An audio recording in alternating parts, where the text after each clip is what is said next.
be on the road, there are a few legal requirements that you must have in place. A valid driving licence. Remember that the photo card needs to be renewed every 10 years.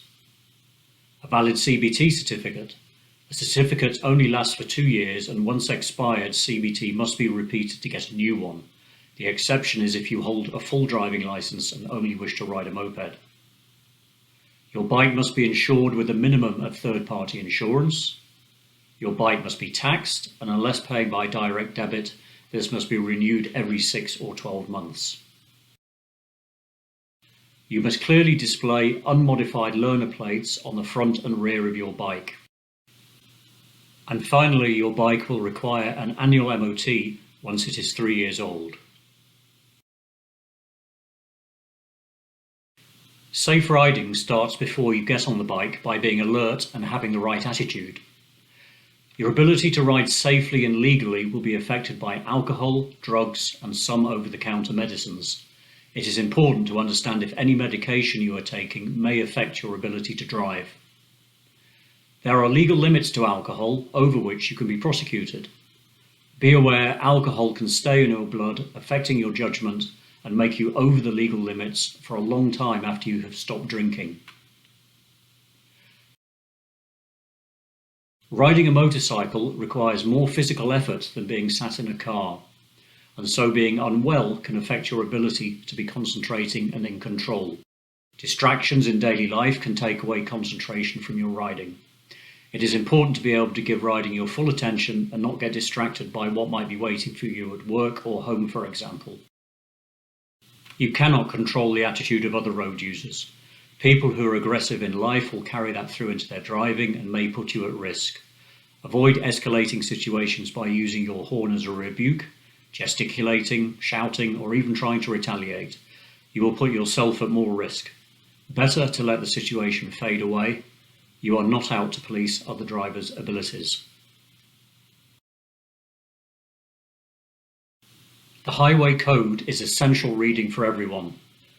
It is important that all road users are aware of the Highway Code and are considerate towards each other.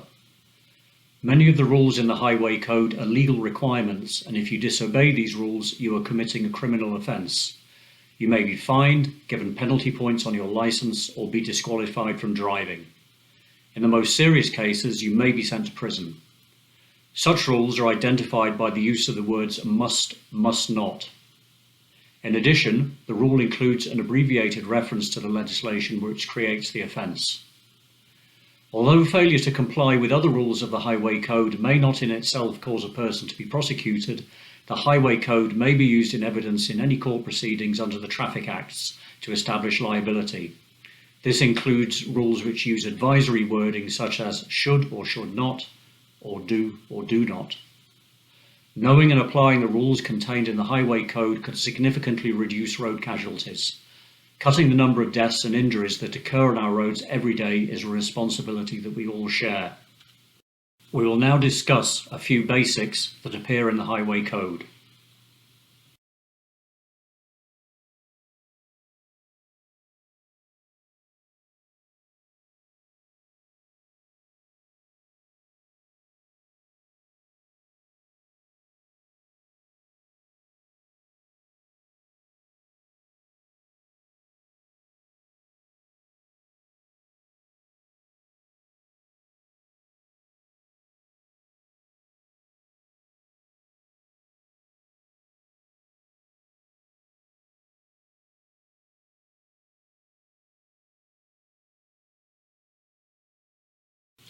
Motorcyclists and moped riders are amongst the most vulnerable road users.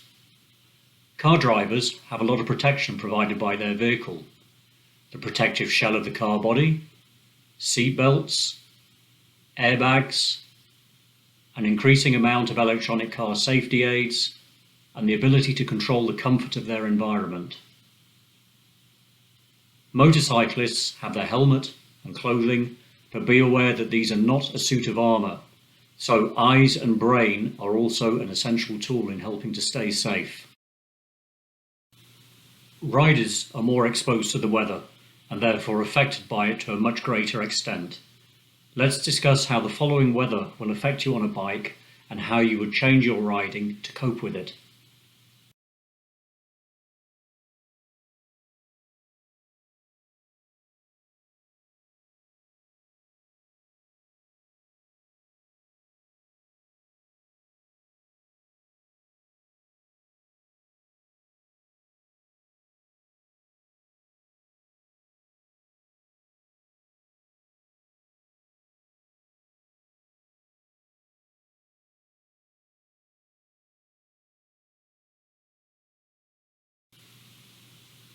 Motorbikes are more unstable than cars for the obvious reason of having only two wheels.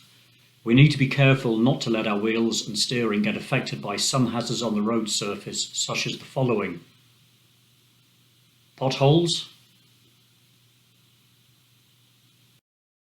damaged drain covers, particularly when on bends or in the wet, mud and other debris in the road,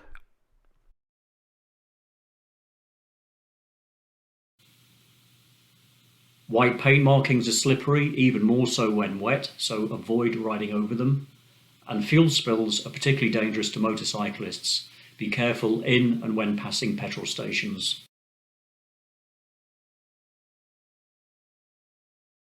Another reason why motorcyclists and moped riders are more vulnerable is because they are much smaller and therefore harder to see.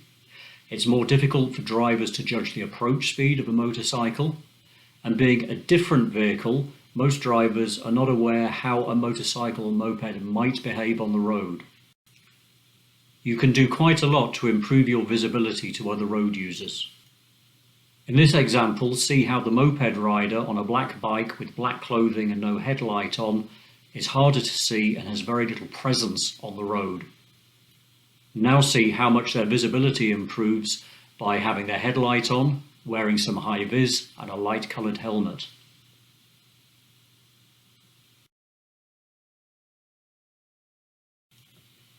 Where you ride in the road or your lane directly affects your vision of what is happening, your visibility to other road users, and hence is an important way to control your safety. Maintaining a dominant position is a good starting point that will give you a good view of the road ahead, also behind by using your mirrors, and makes you more visible to other road users. It also gives you options to move depending on any hazards. In this example, the warning road sign informs the rider of a blind junction on the left. Following a mirror check and right lifesaver, the rider moves further to the right in their lane to be seen earlier by anyone trying to emerge from the junction and to give a greater safety margin should a vehicle cross the giveaway line. In the next example, the rider sees a double-decker bus on the right, and after a mirror check and left lifesaver, moves further to the left in their lane, and so makes themselves visible earlier to the oncoming car that would be looking to get past the bus. Road positioning can also help prevent you from getting into the blind spots of other road users such as this rider. Notice how the red car clearly wants to move back into lane 1 and starts to move without seeing the rider. The rider would have been more safely positioned a few meters further back where he would have been seen by the car driver.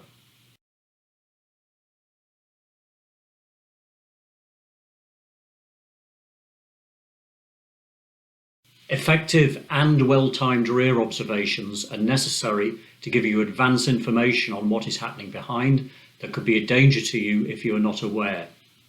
These will include a good rear check before pulling away from the side of the road,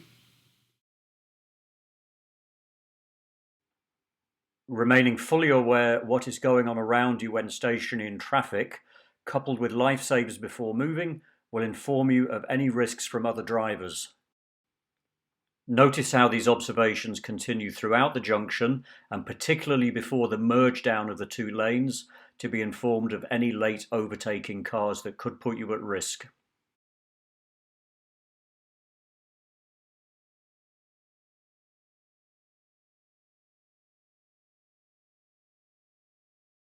Similarly, before entering roundabouts, this life save reveals a car entering the roundabout fast and the rider avoids pulling away until it is clear what the car is doing. Mirror checks and right life saves are required before changing position for traffic calming measures. and for overtaking parked cars. By doing these before deciding if it is safe to move will help protect you from aggressive overtaking drivers, and by doing them early enough will allow you to then concentrate on forward vision whilst overtaking parked vehicles, particularly when they're on blind bends or opposite junctions. At this parked car, notice how the forward situation changes significantly whilst the rider is doing their life save. It is important to know what is a safe following distance behind other road users, how to maintain it, and how it will be affected by the speed you are doing, weather conditions and road conditions. The 2-second rule can be used to estimate a safe following distance. When the vehicle in front of you passes a fixed object like a sign, say to yourself, only a fool breaks the 2-second rule, with the aim of not passing the sign yourself before you have finished saying that. In poor weather or road conditions, consider doubling that following distance to 4 seconds.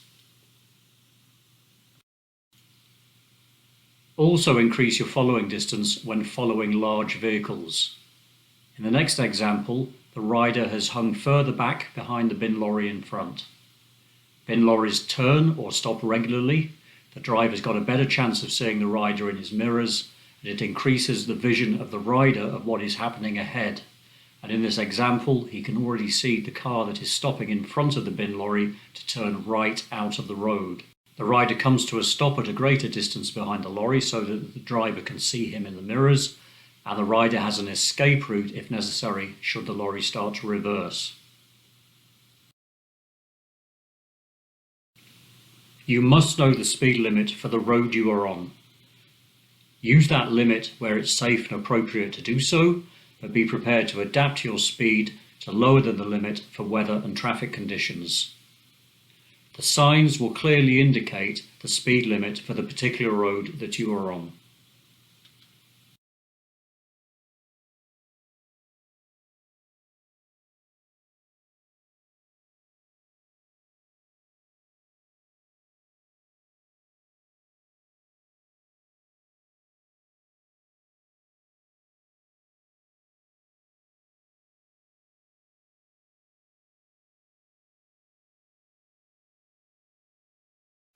Be aware when riding around areas where there are more vulnerable pedestrians, such as outside schools or residential areas, you'll increasingly find 20-mile-an-hour zones.